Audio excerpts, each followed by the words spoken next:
నమస్కార్. ఈ కార్యక్రమంలో నాతో పాటు పాల్గొంటున్న నా మంత్రివర్గ సహచరులు, గౌరవనీయులైన రాష్ట్ర గవర్నర్లు, గౌరవనీయ ముఖ్యమంత్రులు, ఉప ముఖ్యమంత్రులు, రాష్ట్ర ప్రభుత్వాల మంత్రులు, విద్యావేత్తలు, ఉపాధ్యాయులు, తల్లిదండ్రులు మరియు నా ప్రియమైన యువ సహచరులందరూ నూతన జాతీయ విద్యా విధానం తొలి వార్షికోత్సవం సందర్భంగా దేశ ప్రజలందరికీ మరియు ముఖ్యంగా విద్యార్థులందరికీ శుభాకాంక్షలు.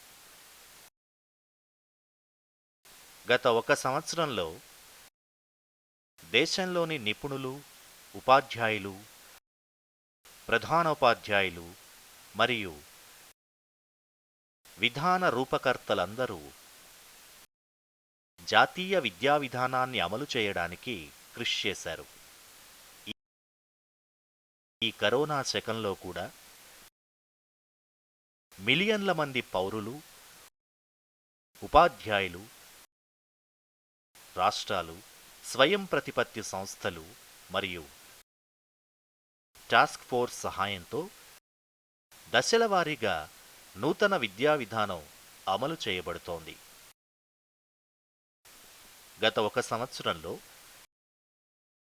జాతీయ విద్యా విధానం ఆధారంగా అనేక ప్రధాన నిర్ణయాలు తీసుకోబడ్డాయి. ఈరోజు ఈ సందర్భంలో నాకు అనేక నూతన పథకాలు, నూతన కార్యక్రమాలు ప్రారంభించే అదృష్టం కలిగింది. స్నేహితులారా, దేశం స్వాతంత్రం 75వ వార్షికోత్సవాన్ని జరుపుకుంటున్న సమయంలో ఈ ముఖ్యమైన సందర్భం వచ్చింది. కొన్ని రోజుల తరువాత ఈరోజు ఆగస్టు 15న మేము స్వాతంత్రం యొక్క 75వ సంవత్సరంలోకి ప్రవేశించబోతున్నాం.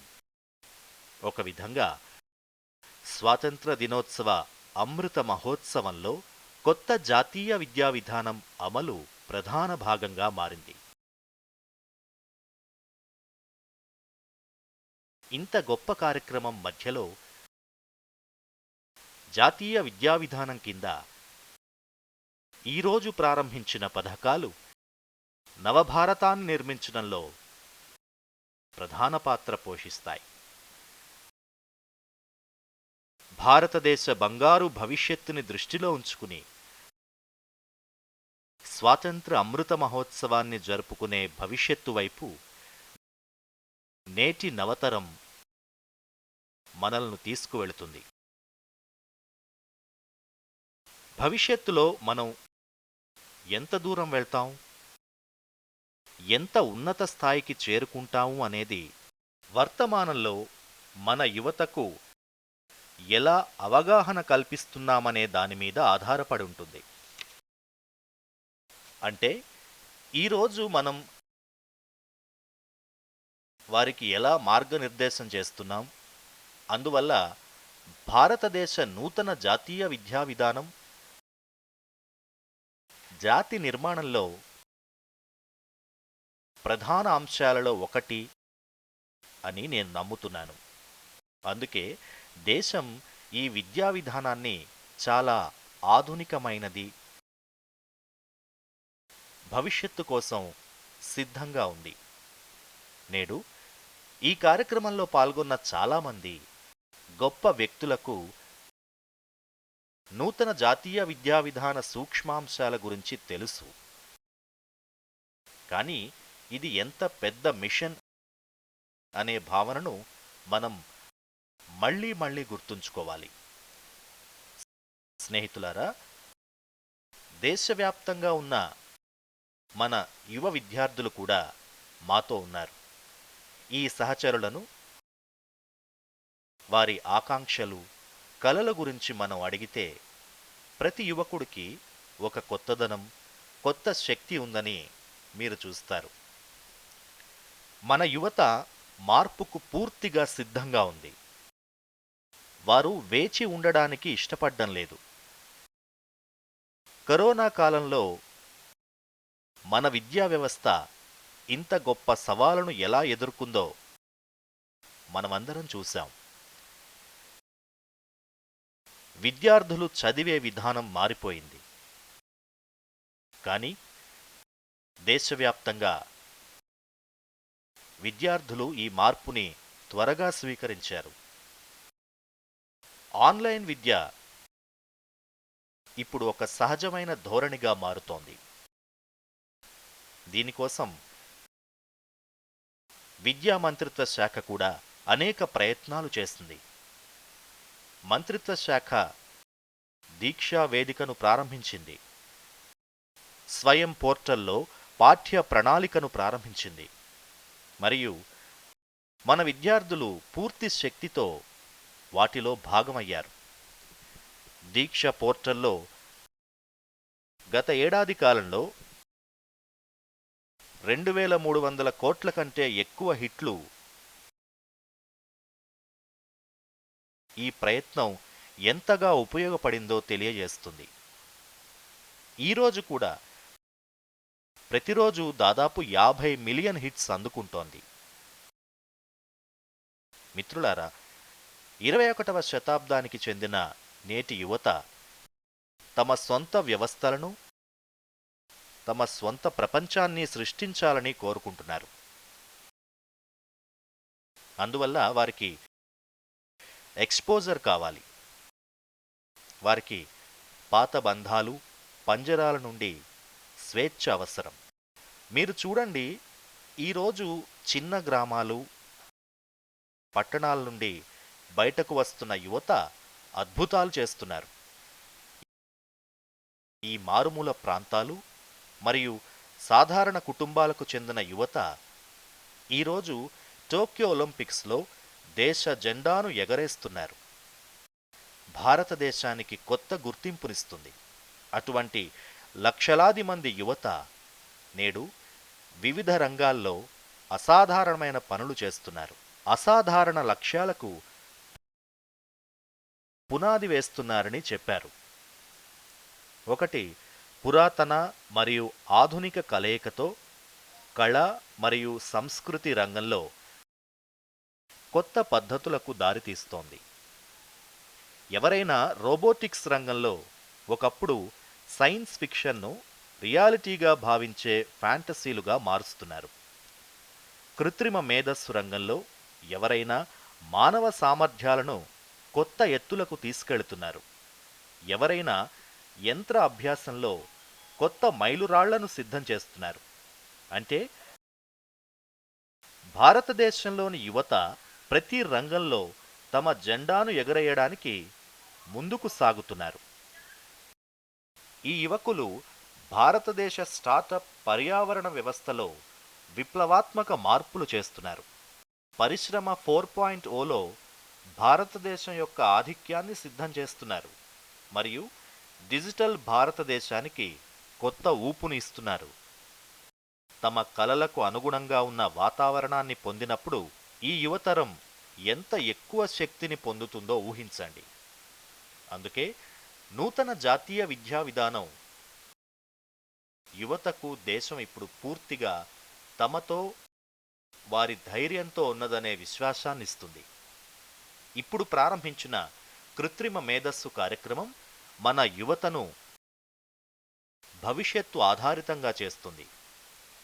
AI ఆధారిత ఆర్థిక వ్యవస్థకు మార్గం తెరుస్తుంది. విద్యలో ఈ డిజిటల్ విప్లవం దేశవ్యాప్తంగా కలిసి రావడం, గ్రామాలు మరియు నగరాలను డిజిటల్ అభ్యాసనతో సమానంగా అనుసంధానించడం కూడా జాగ్రత్త వహించబడింది. విద్యలో ఈ డిజిటల్ విప్లవంపై ప్రత్యేక దృష్టి పెట్టారు. మొత్తం దేశాన్ని ఒకచోట చేర్చడానికి, గ్రామాలు మరియు నగరాలను డిజిటల్ లెర్నింగ్తో సమానంగా అనుసంధానించడానికి national digital education architecture NDEAR మరియు national educational technology forum NETF దేశవ్యాప్తంగా డిజిటల్ మరియు సాంకేతిక ఫ్రేమ్వర్క్ని అందించడంలో కీలక పాత్ర పోషిస్తాయి.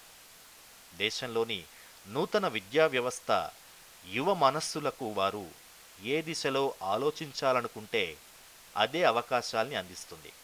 వారు స్వేచ్ఛగా విస్తృత అవకాశాలతో ఆకాశంలో ఎగరాలనుకుంటున్నారు. స్నేహితులారా, గత 1 సంవత్సరంలో మీరు కూడా జాతీయ విద్యా విధానం ఎటువంటి ఒత్తిడి నుండి విముక్తి పొందిందని భావించి ఉండాలి. పాలసీ స్థాయిలో ఉన్న బహిరంగత కూడా విద్యార్థులు పొందే ఎంపికల్లో ఒకటి. ఇప్పుడు విద్యార్థులు ఎంతకాలం చదువుతారు? కేవలం బోర్డులు మరియు విశ్వవిద్యాలయాలు మాత్రమే నిర్ణయించవు. ఈ నిర్ణయంలో విద్యార్థులు కూడా పాలు పంచుకుంటారు. ఈరోజు ప్రారంభమైన బహుళ ప్రవేశ మరియు నిష్క్రమణ వ్యవస్థ విద్యార్థులను ఒకే తరగతి మరియు అదే కోర్సుకు కట్టుబడి ఉండాలనే బలవంతం నుండి విముక్తి చేసింది. ఆధునిక సాంకేతిక పరిజ్ఞానం ఆధారంగా అకాడమిక్ బ్యాంక్ ఆఫ్ క్రెడిట్ ఈ దిశగా విద్యార్థులకు విప్లవాత్మక మార్పును తీసుకురాబోతోంది. ఇప్పుడు ప్రతి యువకుడు తన సౌకర్యంతో, తన ఆసక్తితో ఏ సమయంలోనైనా ఒక స్ట్రీమ్ ఎంచుకోవచ్చు. ఇప్పుడు ఒక కోర్సును ఎంచుకునేటప్పుడు మన నిర్ణయం తప్పైతే ఏం జరుగుతుందో అనే భయం ఉండదు. అదేవిధంగా అభ్యసన స్థాయిల్ని విశ్లేషించడం కొరకు నిర్మాణాత్మక మదింపు ద్వారా విద్యార్థుల మదింపు యొక్క శాస్త్రీయ వ్యవస్థ అంటే విజయం కూడా ప్రారంభమైంది. ఈ వ్యవస్థ సమీప భవిష్యత్తులో పరీక్ష భయం నుండి విద్యార్థుల్ని విముక్తి చేస్తుంది. ఈ భయం యువత మనస్సు నుండి బయటకొచ్చినప్పుడు కొత్త నైపుణ్యాలు మరియు కొత్త ఆవిష్కరణల కొత్త శకాన్ని సంపాదించే ధైర్యం ప్రారంభమవుతుంది.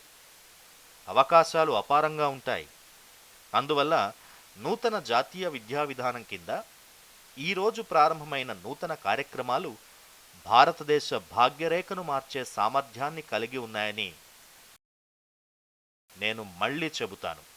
స్నేహితులారా, దశాబ్దాలుగా మంచి విద్యను పొందడానికి విదేశాలకు వెళ్లాల్సి వస్తుందని భావించినప్పుడు మనం ఈ పరిస్థితిని చూశాం. కానీ మంచి విద్య కోసం విదేశాల నుండి విద్యార్థులు భారతదేశానికి వస్తారు. ఉత్తమ సంస్థలు భారతదేశానికి వస్తాయి. ఇది మనం ఇప్పుడు చూడబోతున్నాం. దేశవ్యాప్తంగా 150కి పైగా విశ్వవిద్యాలయాల్లో అంతర్జాతీయ వ్యవహారాల కార్యాలయాలు ఏర్పాటు చేయబడ్డాయని తెలుసుకోవడం చాలా ప్రోత్సాహకరంగా ఉంది. అంతర్జాతీయ స్థాయిలో పరిశోధన మరియు అకాడమియాలో భారత ఉన్నత విద్యా సంస్థలు మరింత ముందుకు సాగడానికి ఈరోజు కొత్త మార్గదర్శకాలు కూడా జారీ చేయబడ్డాయి. స్నేహితులారా, ఈరోజు ఉద్భవిస్తున్న అవకాశాలను గ్రహించాలంటే మన యువత ప్రపంచం కంటే ఒక అడుగు ముందుండాలి. ఆరోగ్యం కావచ్చు, రక్షణ కావచ్చు, మౌలిక సదుపాయాలు కావచ్చు, సాంకేతికత కావచ్చు, దేశం ప్రతి దిశలో సమర్థవంతంగా మరియు స్వతంత్రంగా ఉండాలి. ఆత్మనిర్భర భారతదేశం కోసం ఈ మార్గం నైపుణ్యం అభివృద్ధి మరియు సాంకేతికత ద్వారా వెళ్తుంది. ఇది ఎన్ఈపిలో ప్రత్యేక దృష్టిని ఆకర్షించింది. గత 1 సంవత్సరంలో 1200 కంటే ఎక్కువ ఉన్నత విద్యా సంస్థల్లో నైపుణ్యాభివృద్ధికి సంబంధించిన వందలాది కొత్త కోర్సులు ఆమోదించబడినందుకు నేను సంతోషిస్తున్నాను. స్నేహితులారా,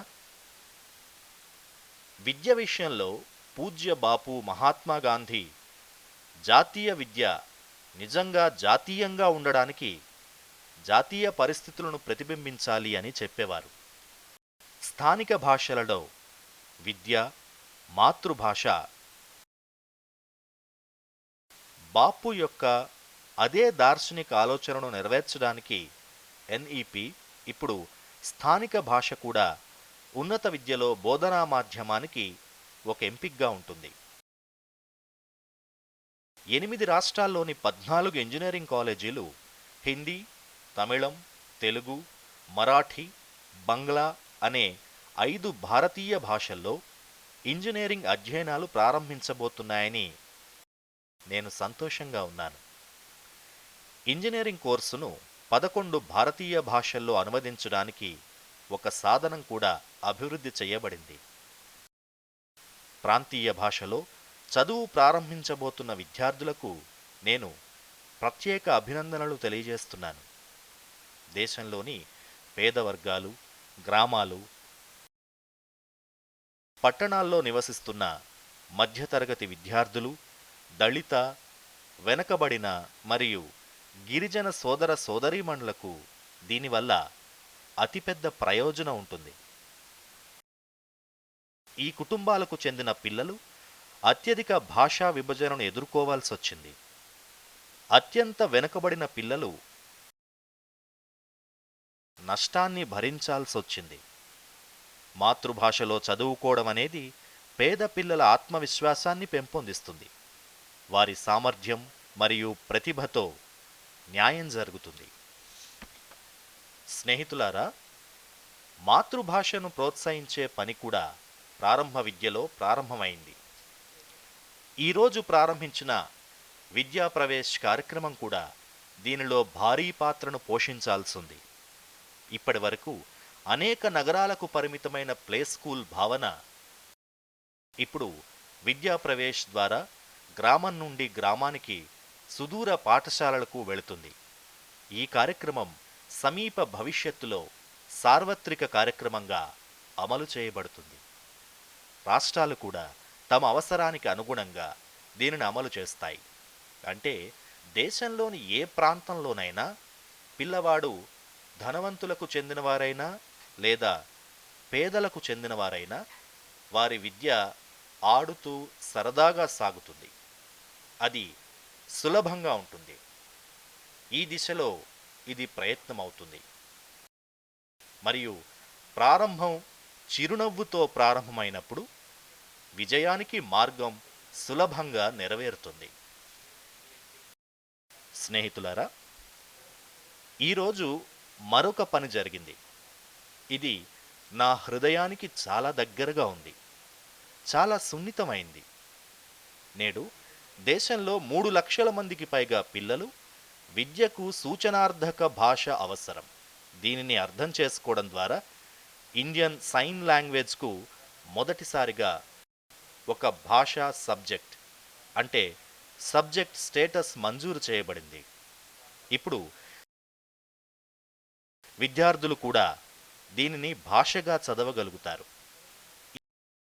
ఇది భారతీయ సంకేత భాషకు చాలా ప్రోత్సాహాన్నిస్తుంది.